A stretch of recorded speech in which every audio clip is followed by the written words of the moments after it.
You've said World War III has already started. It seems to me like we have more indicators that we are in a world war rather than we are not in a world war. You said, oh, I might leave America. Americans with a net worth of $5 million or more, 53% of them have already left the United States. I don't think our chances of a nuclear weapon going off are getting less each year. I actually think they're getting to be more. There's actually 161 active conflicts around the world right now. I heard you say in other interviews Putin was winning in Ukraine. Nobody really saw that coming.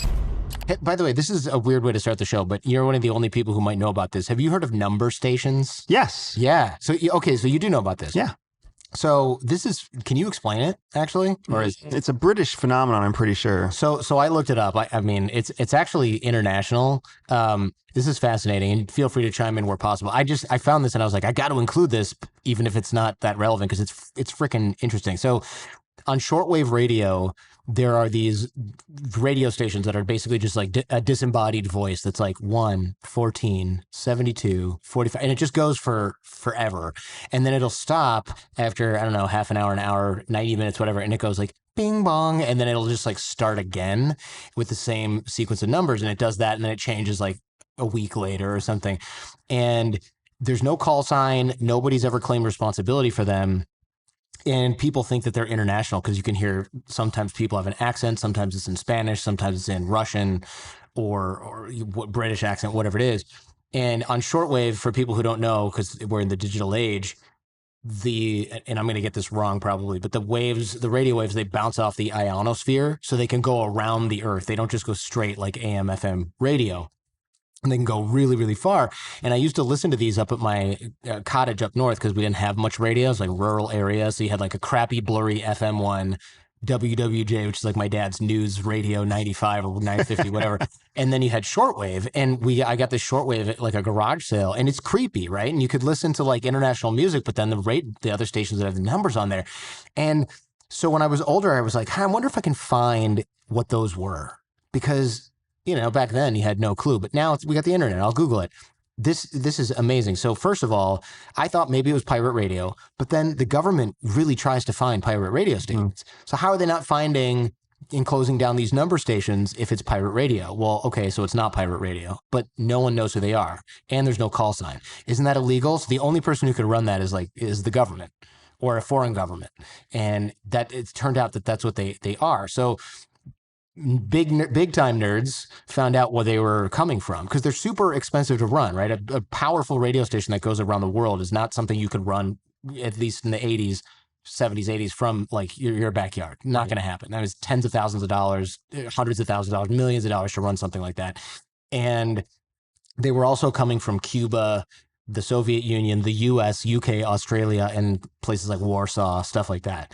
And it turns out that this is a cryptography pattern. So this is where you come in, right? This is a cryptography pattern called a one-time pad. Do you know much about these? Absolutely. Yeah. So what you're getting at is really exciting, not just for nerds, but for operators too, because you're hitting on multiple really cool tradecraft elements that are genuine, not like the movies. There's a movie called Number Station. Oh, okay. Right? Never heard of it. That's how popular the movie was, right? Sure. But the point is, when you have actual encryption and cryptography, there's an element of one-time use, meaning the code is only valid once. There's one-time pads that relate to books, pages in books, words on certain pages in books. There's also one-time pads that relate to radio broadcasts. And what it means is that when something happens, you'll have literally, imagine a pad of paper, and that pad of paper says something like January 1st, 11 o'clock. On the 1st of January at 11 o'clock, whatever number comes from the channel that you're listening to correlates to an instruction in a separate manual. I see. And then you rip that page out and you throw it away. Yeah. And then burn it, right? For dramatic effect. Yeah. But then February 2nd, there's going to be at 2 o'clock, there's going to be another number. And if you get that number at that time, then you know it correlates to the instruction. If you don't get that number at that time, you still tear out the page and you throw it away. Interesting. It's very similar in the nuclear missile silos. Nuclear missile silos, they don't have a pad, but they do have a literal ream of paper with punches in it. And you feed the punched paper into the actual machine.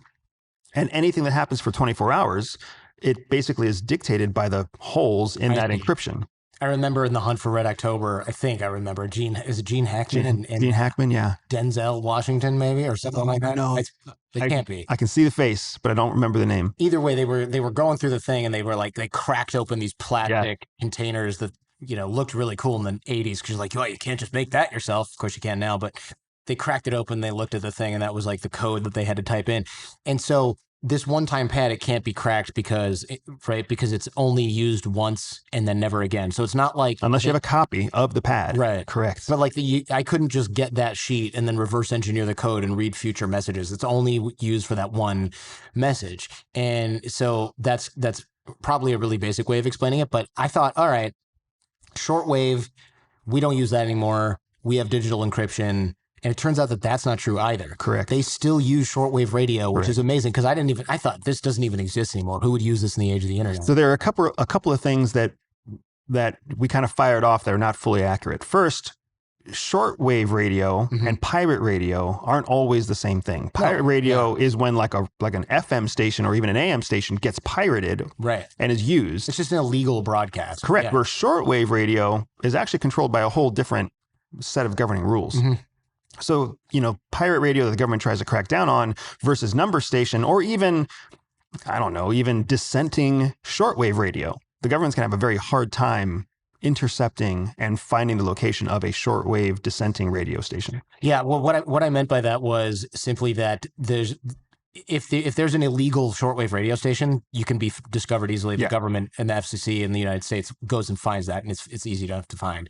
But also, no one's going to have a $1 million broadcast antenna set up for a pirate station. So that's why people were confused about these, because it's like, wait, this is from Cuba, and it's crystal clear in Spanish. This is not some dude on a beach in Cuba screwing around. Like this is a government installation. Same ones from the United States.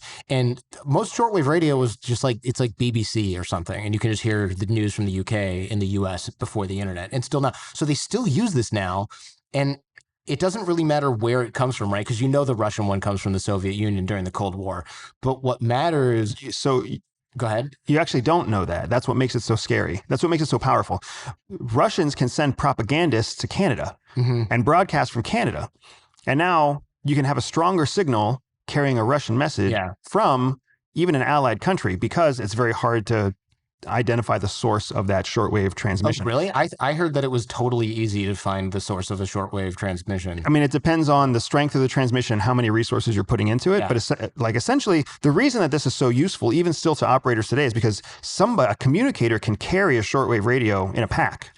And then anywhere you are, if you have primary, secondary, and tertiary systems all fail, satellites fail or they get jammed, primary VHF signals get jammed or fail, batteries fail, or there's some kind of problem some other way, you can always pull out a shortwave radio and you can always bounce it off the moon, bounce it off the ionosphere, bounce it in a direction where somebody knows to pick it up. Interesting. And now all of a sudden you have a very resilient form of communication. That's why it's so useful and so cheap. And as soon as you pack up that radio and walk again, the next signal's from a different place. I didn't realize that the small ones could broadcast. I just thought they were receivers. Apparently what they're still used for, if not that, also... so an encrypted, I'm going to try and explain this in a way that's simple. My analogy is failing me, but basically a shortwave receiver is like $10 on Amazon. You can communicate online. Like if I message you, if I'm your handler or something, or you're trying to communicate secrets to me, we could use something like Signal or whatever, right? Digital encrypted communication. Right. But then even if no one can decrypt it, which of course the NSA is working on all of that stuff, can do all of that, they still know that's me talking to you, or they'll figure it out. And that's not good if you're like a Chinese dissident working in their nuclear program talking to somebody in Washington, D.C., right? It's like, we don't know what you're saying, but you're probably not ordering DoorDash. So we're going to arrest you and, take care of business. But with the shortwave radios, since they go all over the world, no one, even if you know that signal's coming from Moscow, like the CIA figured it out, you have no idea who's listening to it. It's everyone in the world is a candidate to be listening to this. So it's impossible essentially to identify the recipient, because even if you could figure out who was listening to that, which you can't, tens of thousands of people are listening to that because they're like screwing around with a shortwave radio. Yeah, right? and that's only if they know how to find that signal. So you're exactly right. And this is why it's so viable even today. Yes, we live in a very digital, signal saturated environment. There's there's constant signals, radio signals, cellular signals, VHF signals, UHF signals, line of sight signals. There's just an incredible amount of noise. So communicating a message is nothing more than having a receiver on the same frequency as a transmitter, communicating something that makes sense to the transmitter and the receiver. Yeah. Even better if the actual information that's being transmitted isn't the content that's really being communicated. That's the problem with our encrypted signals, our encrypted tools like Signal or Telegram or WhatsApp. The actual message is what's being carried over. So you can crack that encryption at the source of the signal or at the source of the recipient, right? But if you can get either encryption key, you can hack the whole thing. And that's assuming you don't hack some other back-end process like the Israelis are always working on, NSA is always working on, GCHQ at the UK are always working on. So when you have a literal transmission that's carrying nothing of significance because the only person who knows what it means has the one-time pad, right? So the Cuba station, Cuban intelligence, talking to people maybe in Miami or all over the US and Canada, it doesn't matter. And you can't tell who's getting that message. They have a one-time pad. And there was a guy on the show who you probably know, Jack Barsky, old East German spy, former East German spy. He talked about using these number stations.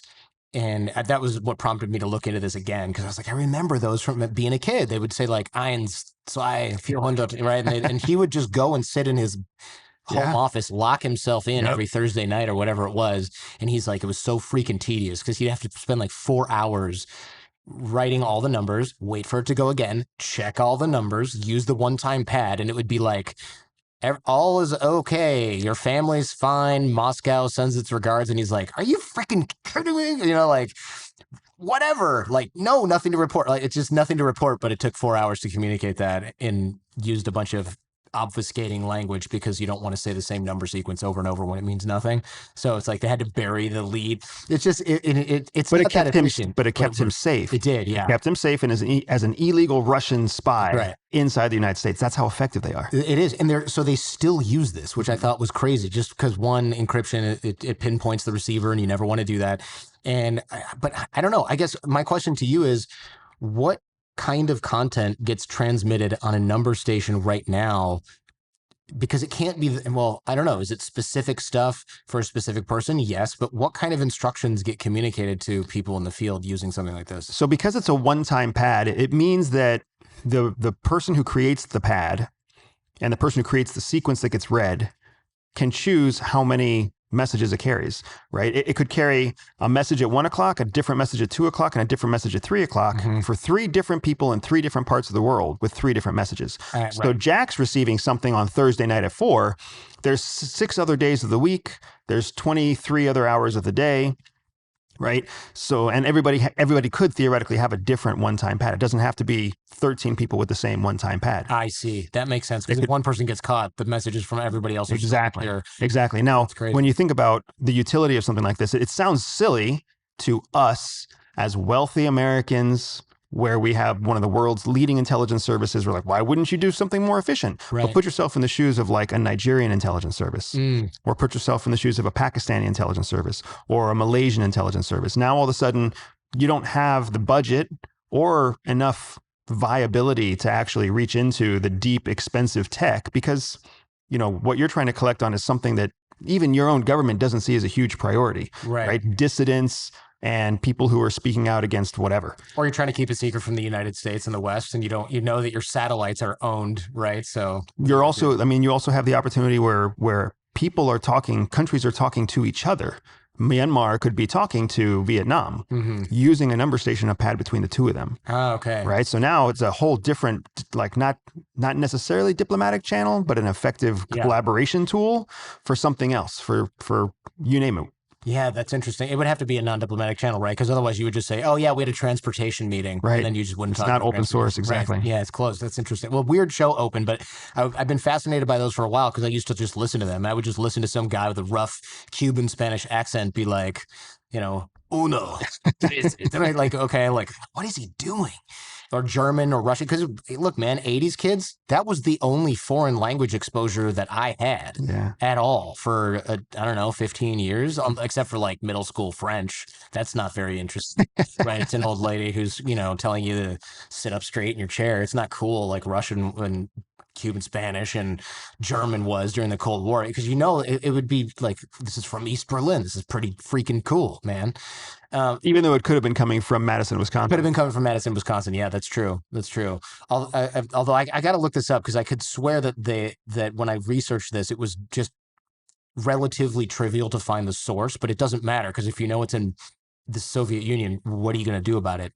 It's that you can't find out where it's going. Like, the source you can find, but where it's going, you can't. The recipient you can't find. And it also doesn't matter if you have 12 sources, as long as they're all reading the same sequence at the same time and the same frequency. Yeah, super interesting. So what's about you mentioned last time you were on, which I think was 2023, maybe? Yeah, I think it was 2 years ago. You said, "Oh, I might leave America. It's 2027." We're right on schedule. We're right on schedule. Yeah. Are you thinking about doing that still? Absolutely. Not even thinking about it. It's like, that is the target. I mean, spring of 27 is the actual, it's on our calendar in our Google documents, right? Wow. That's when we are wheels up. Where are you going to go? Or is that a secret? Yeah, we're not telling anybody where we're going. Yeah. We'll give you a list of our favorite places, but... I'm wondering well, first of all, why 2027? Just because of the kids' schooling stuff? So we were looking at 2030 as kind of like our drop dead. But then as the world has changed from 2023 till today, we've also decided to kind of increase our timeline. There's a lot of things that go into it. We want our children to have a second language. We want our children to try to get a citizenship in a foreign country, which means that we need to be cognizant of when they turn 18. Which matters, right? Yeah. And then you've got different countries with different requirements for citizenship, blah, blah, blah, blah, blah. So there's a lot of things there, but the main driving force for my wife and for me related to our kids is to get them a second citizenship, not residency. So they have a second passport, so they can choose for the rest of their life whether they want to show the blue passport or some other passport, right? But then simultaneously to that, you also have very real security concerns in the United States. There's very real economic concerns in the United States, and diversity, like options, are a benefit. And that's not just for us. We're actually finding that 53% of wealthy Americans, meaning Americans with a net worth of $5 million or more, 53% of them have already left the United States in terms of investment or dual citizenship or golden visas. I see. Interesting. So if I invest in something abroad, that's considering leaving the United States? If you invest to an extent where you can now essentially live there half the year or live there for longer. So if you buy property, if you buy a business, if you do something like, I mean, 53%? 53%. And I'm going to have to get that citation. That sounds like a lot. It is a lot. And it's expected to hit 60% in the next 2 years. So that's one out of every two. One out of every two wealthy Americans are already diversifying their interests outside of the United States, giving themselves essentially, whether it's an escape strategy or a growth strategy or something else. Yeah. Right? Yeah. I mean, I guess technically we fall into that because our kids have some documents from Taiwan/China. And then even I do. Like, even I'm like, the papers are in the system or whatever, and I basically have to just start paying insurance. And then it's like, as soon as I set foot there, the clock starts going, and then you get a residence, and then you convert that to a passport, and then China invades, and you end up Chinese. I mean, LOL, right? No, but not really. But it's possible. Like, my friends are always joking. They're like, "So you're just going to be a white Chinese guy?" And I'm like, that could happen. Happen in Hong Kong. Yeah, exactly. Happen in Hong Kong. And those people, I think they still have Hong Kong passports, but that's just an administrative. It's a form. They could phase those out tomorrow and reissue China passports. Where do people have it better? Europe is good, man, but there's a lot of reasons that Europe is maybe not going to be super stable. Have you seen the defense stocks in Europe are going up? That's so they're doing the same thing in the United States. Yeah. Well, yeah. But, so it's important. It's important. Like, people like to throw around generalized terms like better. I would argue there's no place. Safer. Where is it safer? And again, safer can in still some ways be a generic term. Sure. So I don't want people to think of it in terms of safer or better or really anything that ends in an "er." Okay. It's really a question of, for you individually, where do you see the most opportunity for what you're trying to achieve? For us, if we want our children to have a second citizenship, we want our children to have fluency in a second language, we want our children to also understand how special the United States is. Because here's what's sad and depressing. 98% of Americans have no concept of how actually different and special the United States No, is. of course not. No, well, you can see the discourse online. And I'm going to move to North Korea. My brother in Christ, go for it. Please spend a week there and don't run. You'll be swimming back to the United States. Yeah, people don't understand how special it is here. And you can't explain it and you can't define it and you can't watch it in a movie and be like, oh, I really appreciate being American. You have to live it. You have to live it. You have to see it. And we want that for our children. We want them to live, breathe, see, feel what it's like to be, even just abroad for an extended period of time, so that they can come to truly appreciate why it is worth the fight to stay a free America. I'm curious what your perspective is on the Middle East. I wouldn't move there. I don't want to live under an authoritarian regime of any kind. And I don't know if you can find a place in the Middle East that's not really touched by that. Or don't tell them that. Yeah. No, of course not. But also I have a little girl. I don't want to subject her to a lot of that stuff. And, I think that's going to offend people, but like, I don't know if I care. I think is it controversial that women don't have the same kind of treatment in the Middle East as they do in the United States? It's an overgeneralization. You have an American girl. Yeah. She's fine. If you are born a Muslim Arabic girl, that's a different story. Well, yeah. Especially if you're born a poor Muslim, Arabic girl. That's completely different than a wealthy Arabic Muslim girl. So you're saying that since I'm a foreigner, we're outsiders, we would be, there's leeway when it comes to that. And that's a super important distinction, man, because when people try to make the argument like, oh, where are you going to find this better than the United States? If you're an American, there are lots of options where you have more opportunities than you do in the United States. An American living abroad in Spain has better opportunities than any Spaniard and better opportunities than any American in the United States. Say more about that, because I think a lot of people are not sure how that works. So when you're an American abroad, depending on what community you land in, they may already have a preferential opinion of the United States, and they're going to bend over backwards to help you, support you, become your friend. You're going to find people more interested in helping and supporting your business, your family, your job hunt, etc., just because you are American. Whereas here in the United States, you're just another American. So why the would anybody try to help you, right? Where abroad, they want to help you because, of course, they want to be friends with an American. They want access to the American dollar. They want access to, your network. They want access to your whatever. They might just think that you're super rich because to them, you are super rich, even though you make $35,000 a year. Who knows, right? So there's that opens up opportunities immediately just because of a passport that you're carrying. People are going to help you find an apartment. They're going to help you furnish it. They're going to help you find everything you can think of. That does not happen here in the United States. Now, simultaneously, if you go to a anti-American country, you can expect the opposite. You can expect, immediate criticism, immediate bias. You can expect people to bully you or push you around. And that's your choice if that's what you want to do. Yeah. Or if you're an American traveling on a Canadian passport. You know what, though? You can hide that. I will say, I wanted to go to a place that was anti-American. So I went to Serbia in 2004, 2003. I was like, we just bombed this place. Surely everyone hates Americans. You know what? There was a lot of that, but it was also like, that's pretty cool, man. You're from the United States. I mean, we hate you guys, but like, you're cool. I mean, it's fine. Tell me more about where you grew up. Like, people are like, you're the enemy, but also never met an American before. Or like, the only American I met was a guy we took prisoner in Bosnia, and we didn't get to talk to him very much. Right? That people actually told me. It's funny. I mean, if you think about it, what would happen? Honestly, put yourself in anywhere in Missouri or Minnesota, and a Cuban moves in. Sure. There's going to be plenty of people who are like, there's a Cuban down the street. Right. But there's going to be even more people who are like, I've never met a Cuban. That's right. Let's invite him over for dinner. But like, well, 3 other people moved into the neighborhood. Why are you inviting the Cuban guy? Because he's a Cuban guy. Exactly. Right?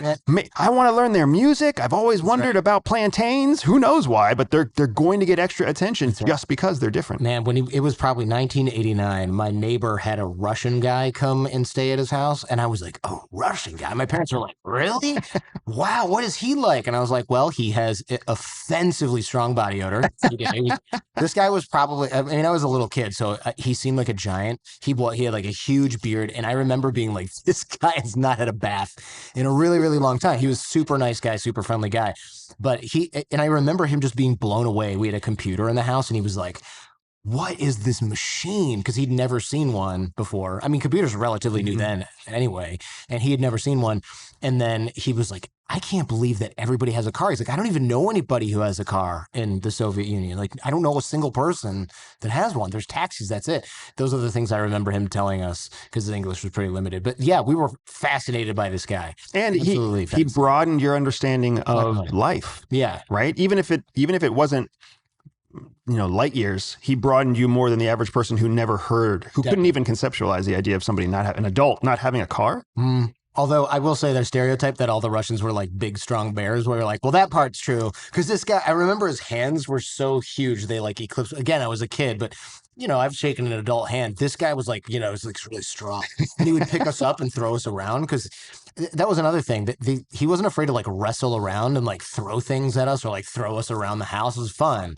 And it was just, he was less gentle, I think, than a lot of other people. And you could tell he like loved kids and was just a fun dude, but he couldn't speak. So he had to do a lot more of that. Anyway, you're right. The whole like, oh, this person's an enemy. It doesn't really hold up at the cultural level. It's more of like a policy level kind of thing. So when we talk about that more opportunity thing, because that's how we got on that, right?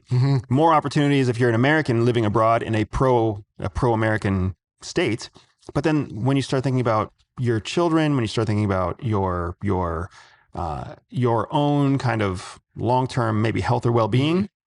I mean, my wife's not so secret dream is that our children will meet and fall in love with non-American children or non-American fiancés or spouses or whatever, right? And then immediately be children of the world, right? I see. Because they'll get married and they'll have the new citizenship that they are marrying into, the citizenship that we help them receive, plus their American citizenship. Their children will have the choice of all three.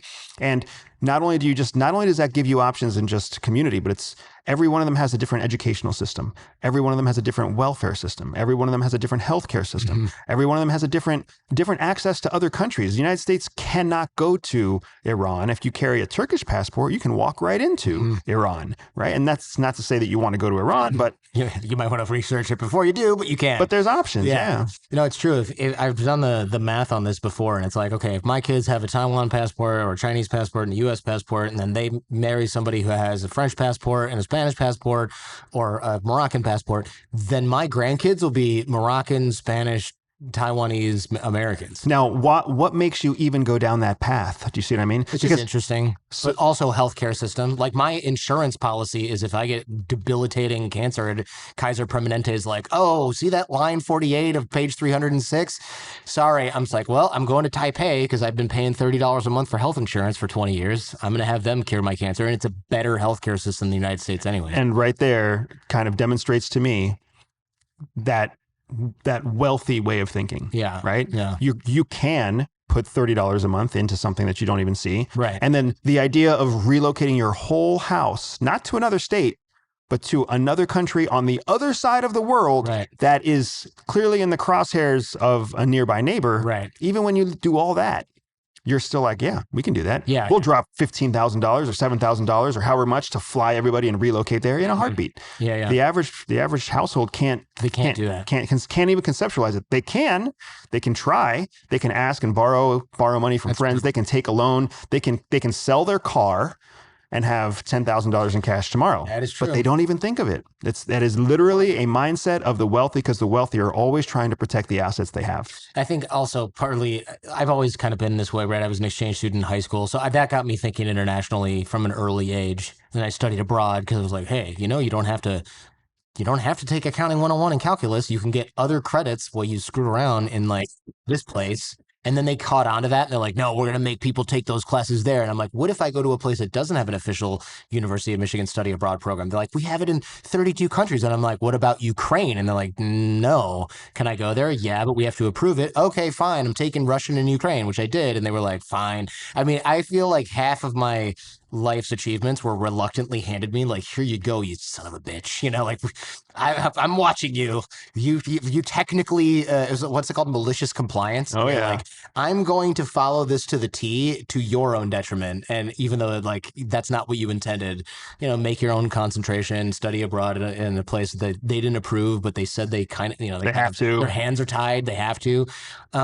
anyway, you're right. A lot of people don't conceptualize this, but I think this show, I try to help people do that because you don't have to be a millionaire to get a second passport. Correct. You just have to go, my grandpa was Irish. Yep. And then you got to mail in some forms and $300 and suddenly you're Irish too, or whatever. Even better, you can apply to become a teacher in South Korea. Mm-hmm. And then once you'll go to South Korea as a teacher. And then once you're there, you can flip your visa and you can be like, I'd like to work towards residency now. Mm-hmm. And you can still teach. Yes. Right. So now you're getting paid to live somewhere else, to work towards a second passport. You're learning a second language. You're on your own. Right. Mm-hmm. So there's all sorts of opportunities all over the world. If, like you said, someone can open your eyes to them. Just pay attention to those things.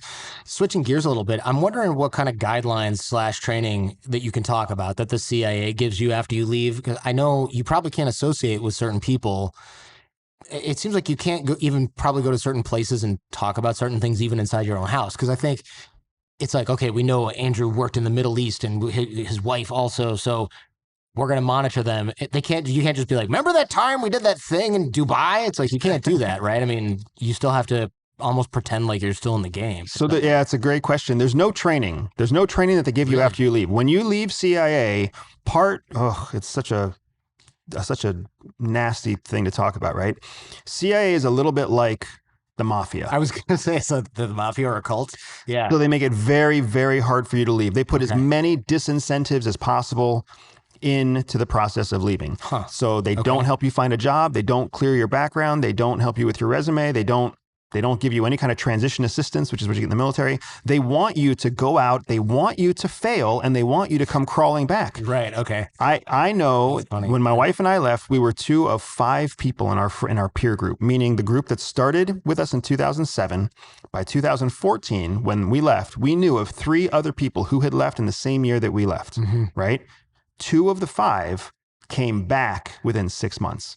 Within 6 because they just couldn't get a job. Because they couldn't make it work, right? One of them was a finance guy who was like, oh, this, I'm done with this because I can go make a bunch of money in finance. Well, turns out that once he got out there, one of them, the finance guy, went out there, got a job right away, and the job was like a finance job. Yeah. It was 15 hours a day, 13 hours a day, no weekends off, no freedom. Like he made a shit ton of money, but he had actual responsibility. So then he was like, I want to come back in CIA where I leave my work in the office and I really only have to work like government hours. Yeah, I get to see my kids again. Yeah. So my wife and I, we did not go back. We struggled for a long time because that's how we ended up forming our own business, was because we couldn't find a way to get a job another way. I'm surprised because the resume gap, like if there's a big, what were you doing for 14 years? You would at least be able to say I was in the CIA and then nothing else. You can't. So depending on your cover, you have different gaps in resume. There are a lot of what's known as an overt CIA officers. Overt CIA officers aren't undercover.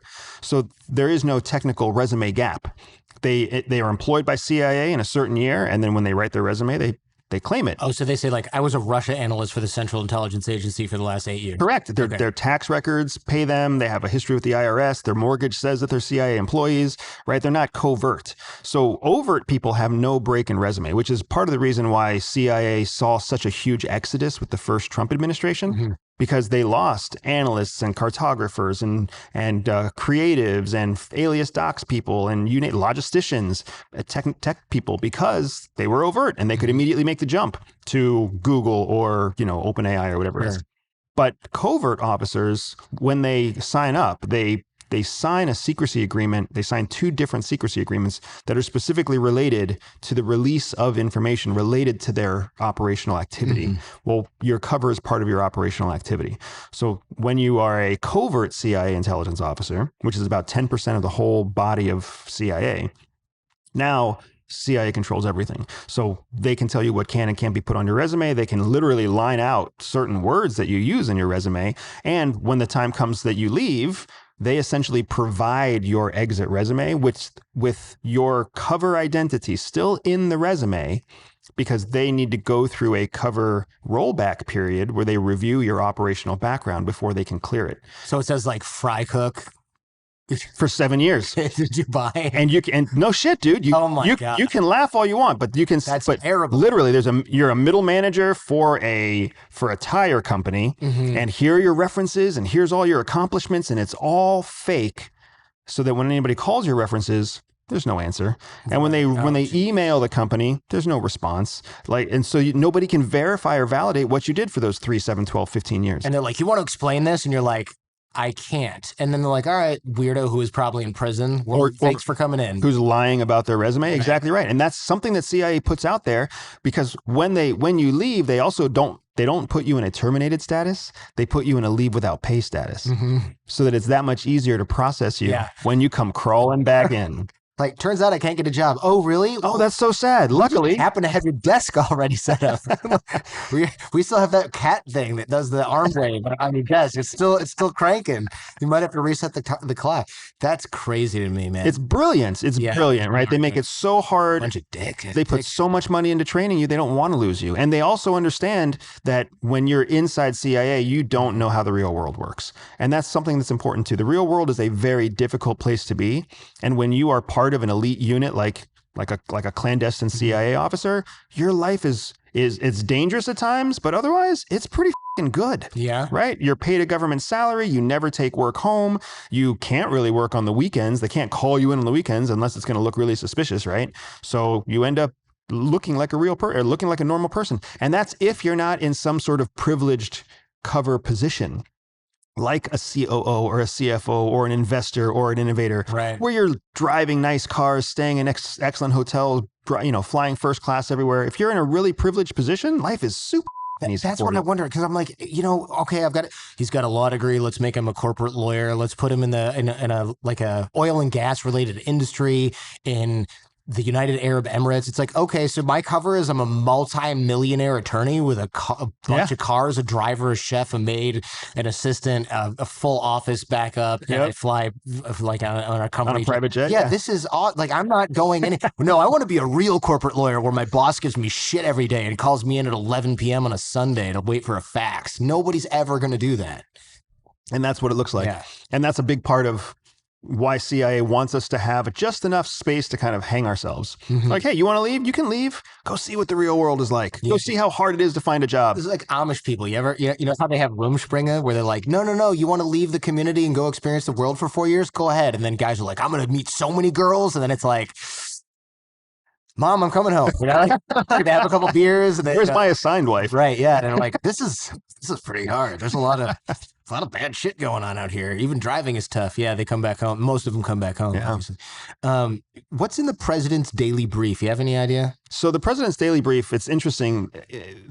There's such a cool process behind the PDB, what we call the PDB, the president's daily brief, where you've got specific people who come in early to coalesce the raw intel from the night before, and then they prioritize it for specific briefers, because the PDB is actually briefed to the president. It is a document, but the document comes with a handful of dedicated PDB presenters. This sounds like the coolest thing. Like, I would love to show up and be like, tell me what's going on with that weird coup in Nepal. And someone's like, well, I've spent the last 10 years analyzing Nepal, and this is my area. And I'm going to explain it to you like you're 5 years old from the beginning to the end.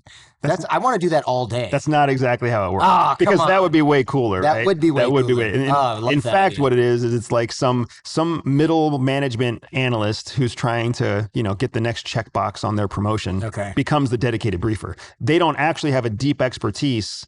They probably have a deep expertise in one thing, but their kissing the president's ass. The expertise is not what dictates what they brief on. Okay. Here's like your Northern Hemisphere briefer. Here's your Eastern Hemisphere briefer, et cetera, et cetera.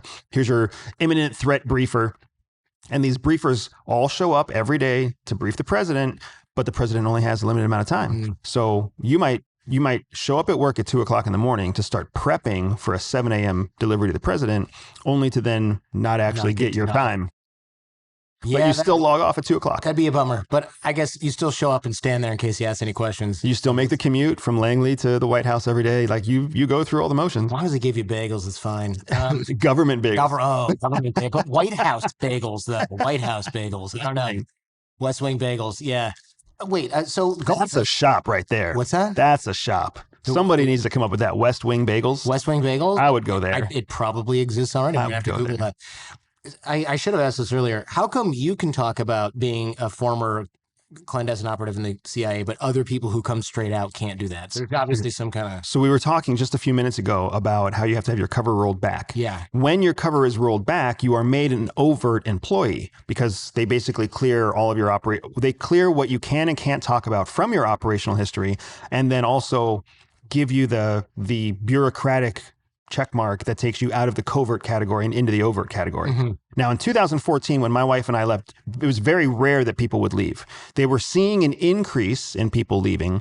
But like I said, in the entire year, from our peer group, we only knew of 3 other people. Mm-hmm.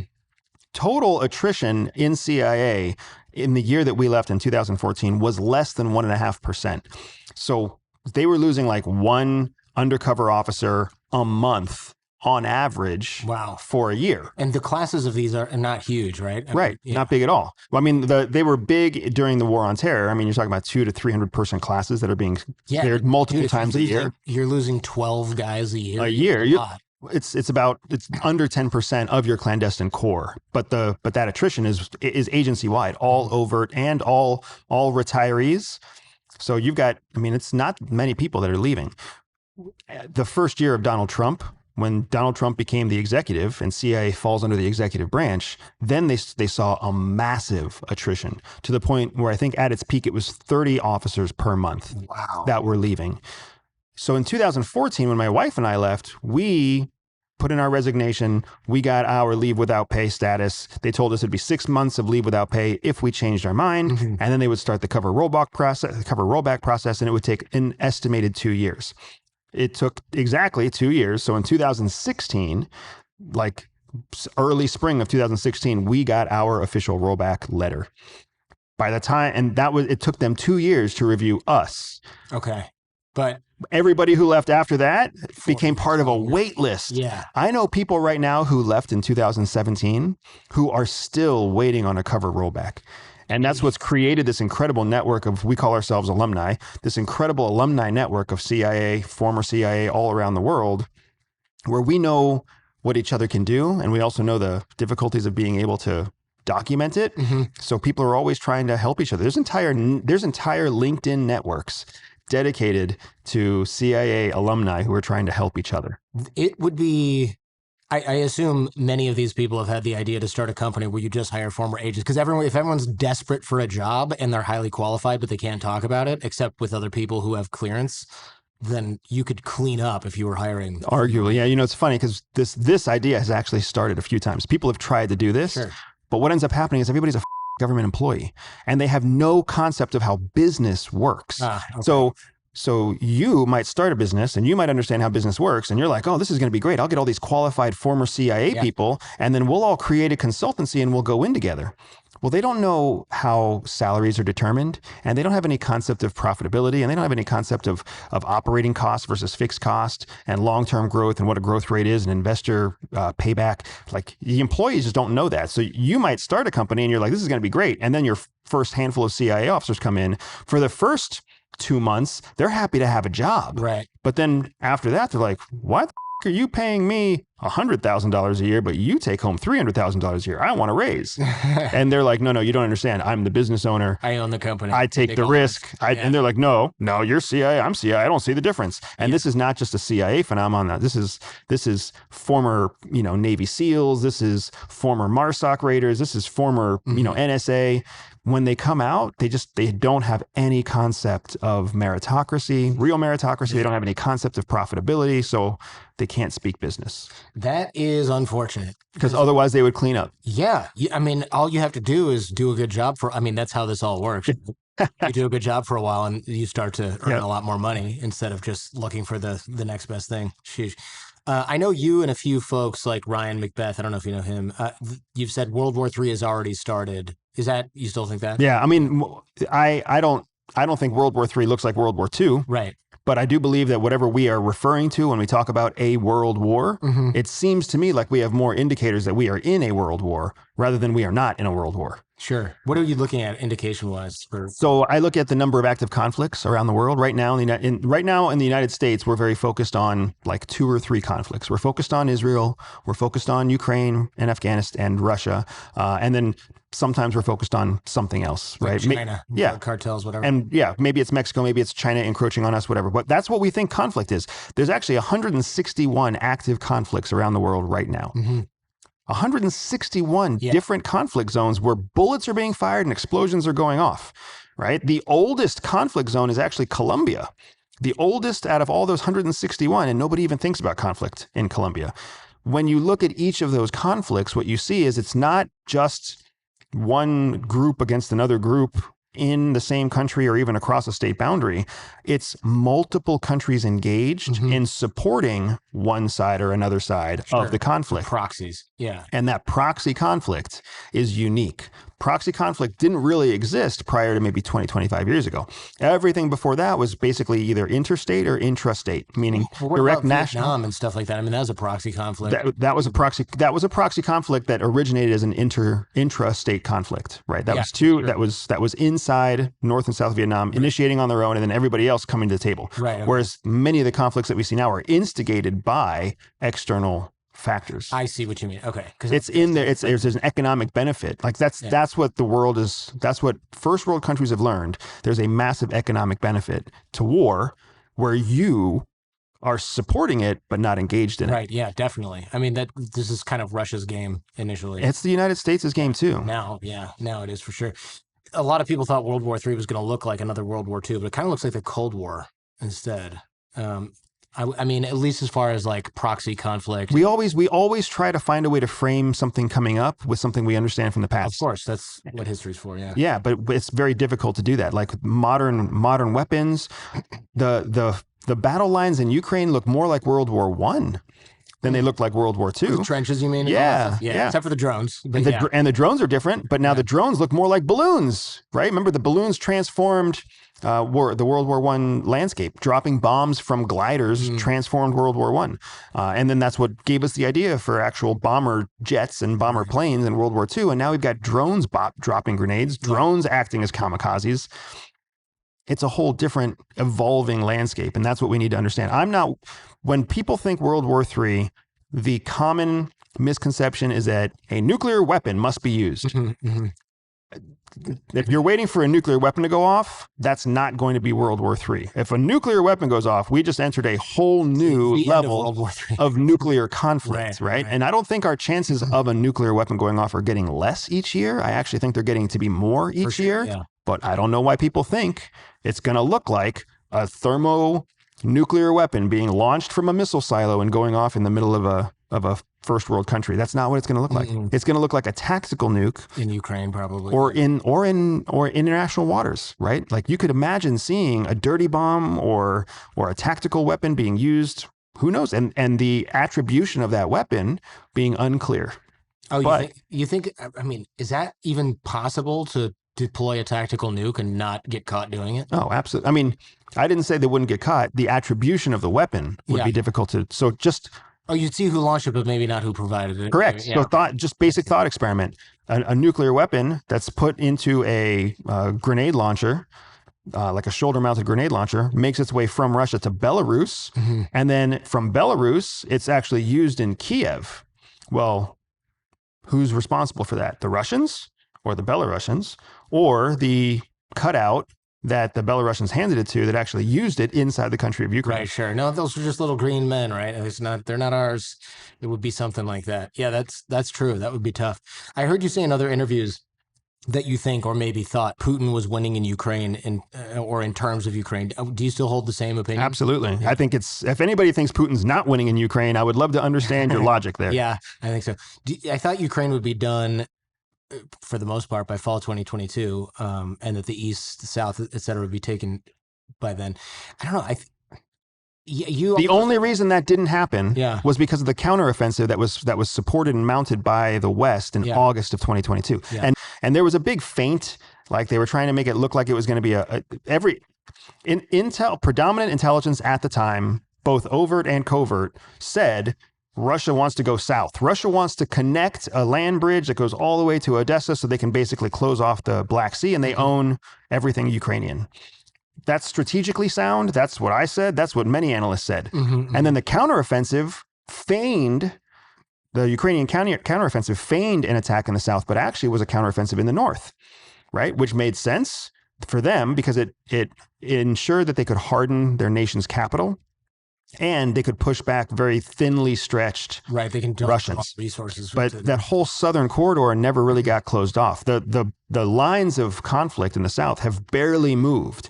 When we had this conversation in 2023, 20% of Ukraine was controlled by Russia, 17 to 18%. Now, 17 to 18% is still controlled by Russia, and Russia keeps on pushing, gaining fractions a day, fractions a week, whatever you want to call it. Yeah. And the U.S. is no longer supporting Ukraine significantly. Europe is struggling to support Ukraine. Yeah. Ukraine's built their own drone business. They're trying to essentially pay for their own war moving forward. Like it's a completely different world. Yes. But the one consistent factor has been Russia's ongoing self-funded, self-initiated efforts. Now, yes, they've joined forces with Iran and China to gain some benefits, but it's not like China or Iran has been pulled into this conflict. No, and they're not cutting it's Russia. And really for the arms or anything like that. What do you think of the drones hitting Poland from Belarus and Russia? Because some Belarus news says, we warned the Poles, this is an electronic warfare thing, the navigation failed. And I'm like, they're just testing NATO's defenses in response, right? What do you think the truth is? I think it's somewhere in between.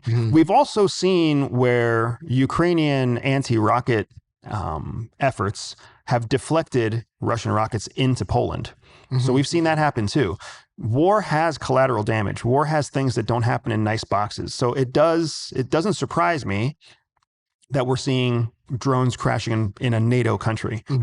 It also doesn't surprise me that Poland, of all countries, would exercise, I think it was Article 4, where they of the NATO agreement, where all countries have to come together and have a joint conversation about what they're going to do. Should we make sure that's Article 4? I think it's Article 4. I think Article 5 is the joint defense article where they have to come to defend each other. Yeah, okay. But they initiated one article, and the other article, the more severe article, is still on standby. Got it. But it's not surprising to me that it happened. I think what's surprising to me is that it hasn't happened more. I also agree. I thought that was surprising because my friends in Poland, I have a bunch of friends in Poland, and they're like, everybody's worried. I just canceled my vacation because you don't want to be outside the country if we have to emergency get back or we're stuck, something like that. I don't know about the logic there. I feel like if you're going to Sri Lanka, now's a good time to maybe stay there for a while, but whatever. Well, Poland is also the most culturally opposed to Russia of almost anybody else in NATO. Like they're the most paranoid, they're the most secure, they're the most aggressive rhetoric. Yeah. So it's kind of a hard temperature gauge. They're also the best armed. I mean, I would not screw with Poland. If you think Ukraine's shown remarkable resilience and toughness, Poland is going to, I mean, they have a lot more weapons. They're way better armed, and they're, like you said, more scared. And they have their crap together way more. They've been way prepared for this. They're way less corrupt than Ukraine. And they have, 3+ years of notice of seeing what happens when Russia says, don't worry, it's just a military exercise. Right? And they've been next to Belarus forever. And that's always been like kind of a, funny how we're just now, we just touch on Ukraine's corruption now.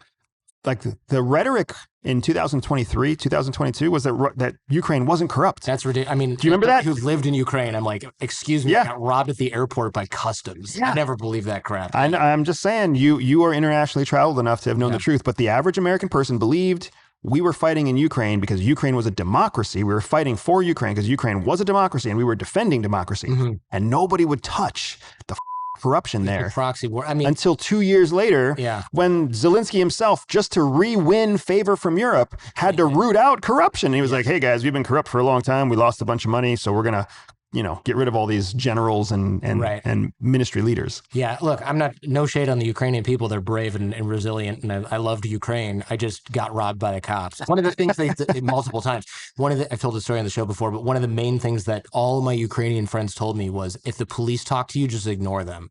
Pretend you don't speak Russian. And I was like, that doesn't sound, from an American perspective, that sounds like a really bad idea. What do I do? They're like, walk or run away. And I'm like, no, that's so un-American. Yeah. And then they were like, whatever you do, don't get in the car. And then enough people told me that, and other like older Americans who were there who were like importing tractors, they were like, just don't get in a police car. And I'm like, okay, why do people keep saying that? And they're like, because they're going to extort you. They can lock you in there and you have to dig out your wallet and pay to get out. And I saw another American guy. I told him, I go, hey, he's like, any advice? I was like, hey, you're new here. I'll tell you what everybody told me. If a cop talks to you, don't talk to him and don't get in the car. And he's like, oh, okay. And then a week later, he's like, dude, I didn't follow your advice. A cop talked to me and I got in the car and then he locked me in there until I emptied my wallet. And I was like, oh, so it does happen. Okay. All right. And I remember cops talking to me too. And I was just like, sorry, no Russian. And just like duck into a hotel.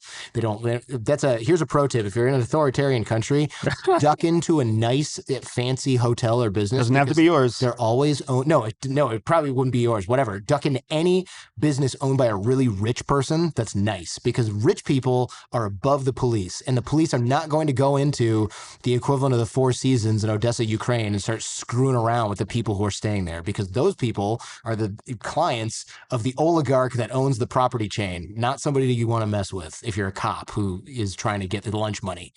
So that was always my trick. It was like, if someone's messing with me, I'm like, let me just go in my hotel and grab it real quick. And I'm just, I'm not coming out. I'm sitting there talking to the concierge. Absolutely. I remember talking to the concierge at a 5-star hotel in Odessa, or maybe whatever. It was a city in Ukraine, wherever I was. And I said, the cops are outside. And he goes, oh, you can just stay here. You want some coffee? I was like, yeah, sure.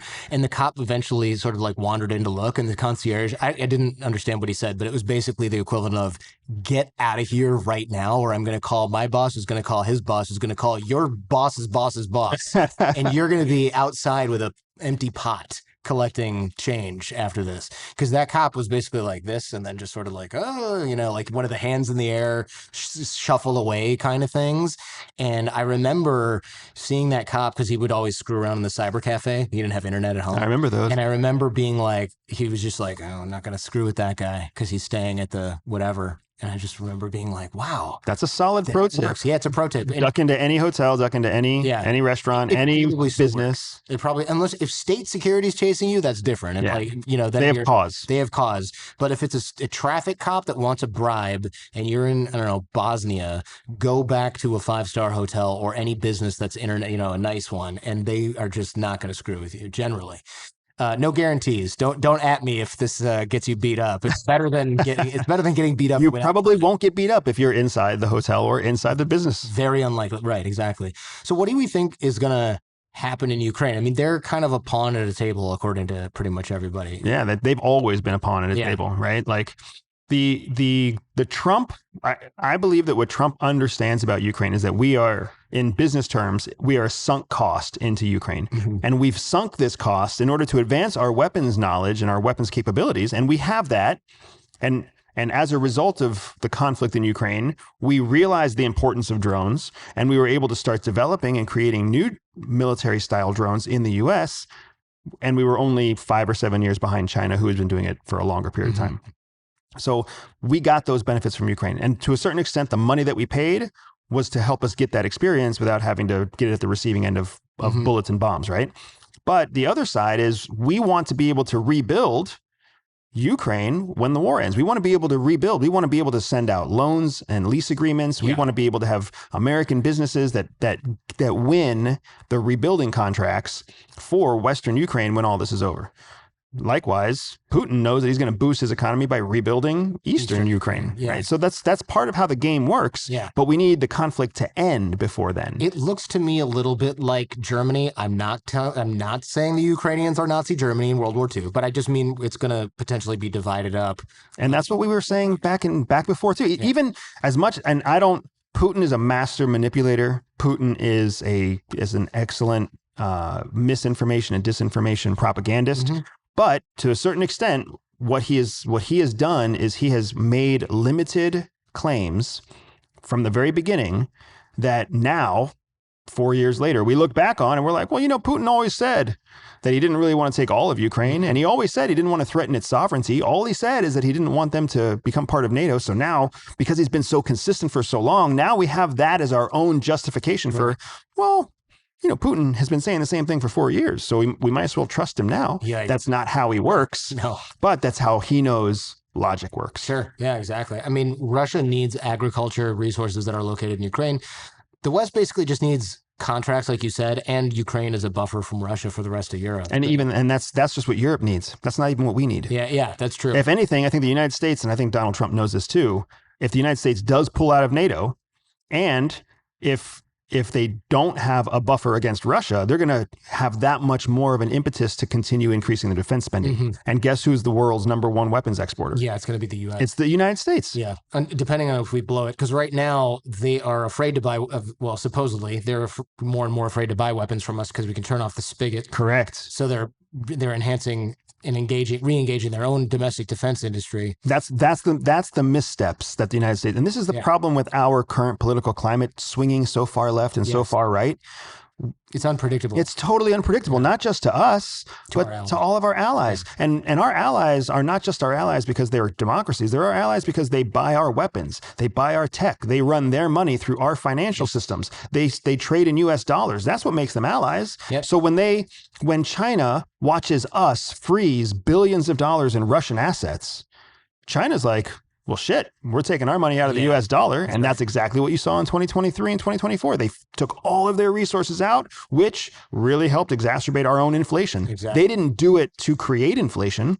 They did it because they saw that if their money's tied up in New York, it's going to get frozen. But if it's tied up in Dubai, it won't.